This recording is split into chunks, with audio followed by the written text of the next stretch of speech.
Master जी, बड़ी ही भाग्यशाली है आपकी लड़की, जो हमारे लड़के और फैमिली दोनों को ही पसंद आ गई। न जाने कितनी लड़कियां देखी हैं इसने, पर कोई लड़की पसंद ही नहीं आई आपसे पहले। बड़ी ही समझदार और संस्कारों वाली है हमारी बेटी। हमारा बेटा भी किसी मामले में कम नहीं है, लाखों में एक है हमारा लाल। जी, ये तो और भी अच्छी बात है। अजय, मैं तो कहता हूँ ज़्यादा सोचने की जरूरत ही नहीं। अरे एक अच्छा सा मुहूर्त निकालिए और निपटा देते हैं शुभ काम को। जी, जैसे आप अच्छा समझिए। पर शर्मा जी, मेरे हिसाब से बच्चों की राय जान ली जाए तो ठीक रहेगा। अजय, कैसी बातें कर रहे हो मास्टर जी? आप बच्चों की राशि मिलवाइए और हो जाने दीजिए। नहीं अंकल जी, आप लोगों को एक बार हमारी बात सुन लेनी चाहिए। आपकी बात? कैसी बात? हमारी कुछ मांगे हैं। मांगे? मांगे कैसी? माफ कीजिएगा, शायद आप लोगों को मेरी बात बुरी लगे, पर इस रिश्ते को आगे बढ़ाने के लिए आप लोगों को हमें कुछ प्रूफ देने होंगे। प्रूफ? कैसे प्रूफ? हमें आपके बेटे के मेडिकल रिपोर्ट्स चाहिए और आपके बेटे के एजुकेशन और इनकम के प्रूफ चाहिए।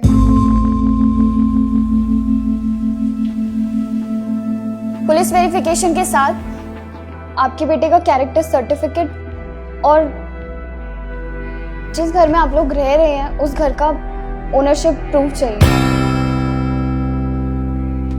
ये सभी प्रूफ देने के बाद फिर चाहे राशि मिले ना मिले, हम इस रिश्ते के लिए तैयार हैं। मास्टर जी, ये सब क्या है?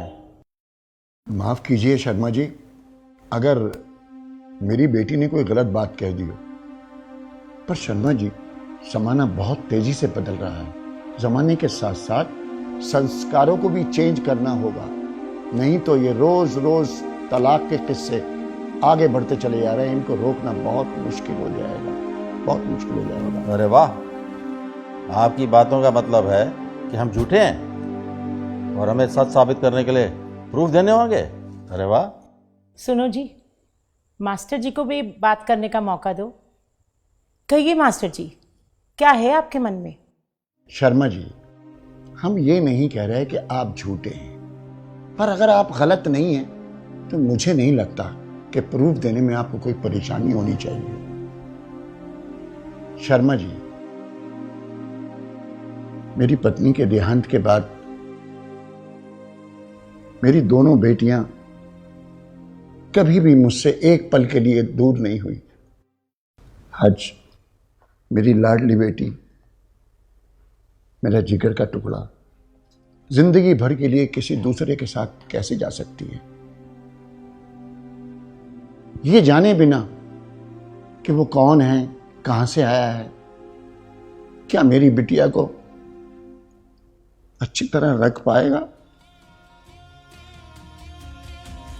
शर्मा जी, मैं अपनी बेटी का भाग्य तो नहीं बदल सकता,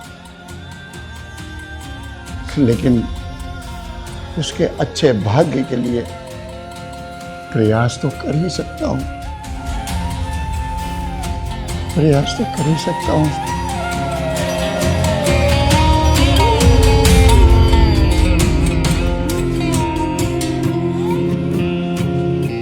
अंकल, अंकल अब आप ही बताइए, एक सिर्फ न्यूज़पेपर की एड के बेस पे कैसे मेरे पापा किसी के भी हाथ में मेरा हाथ सौंप सकते हैं? कैसे विश्वास कर ले इन न्यूज़पेपर वालों के ऊपर जो पैसे लेकर किसी के बारे में कुछ भी छाप सकते हैं?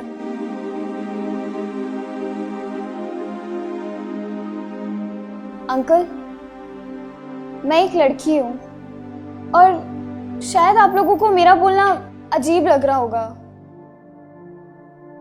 पर अंकल आपको पता है आजकल सिर्फ 23% तलाक विचार ना मिलने की वजह से और 77% तलाक झूठ के बुनियाद पे रिश्ते बनने की वजह से हो रहे हैं। हम लोग भेड़ चाल की तरह बेटी बचाओ बेटी पढ़ाओ के चक्कर में बेटियों को बसाना भूलते जा रहे हैं।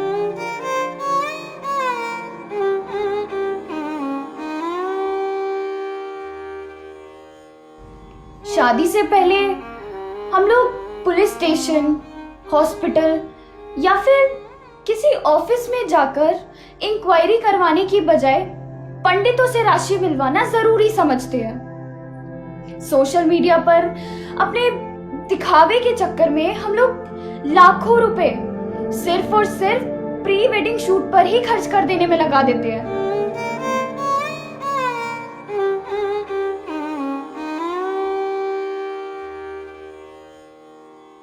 हमारे हिसाब से प्री वेडिंग शूट के बजाय अगर प्री वेडिंग इंक्वायरी पर ध्यान दिया जाए तो शायद ये तलाक के किस्से कुछ कम हो सकते हैं।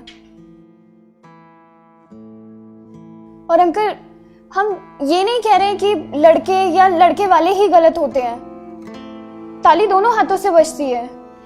इसलिए आपके प्रूफ लेने से पहले हम आपको वो सारे प्रूफ देना चाहते हैं जो हम लोगों ने आपसे मांगे हैं।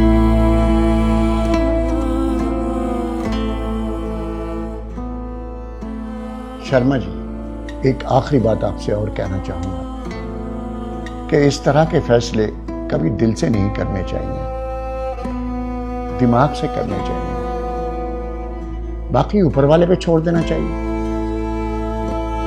उसके आगे आपकी मर्जी।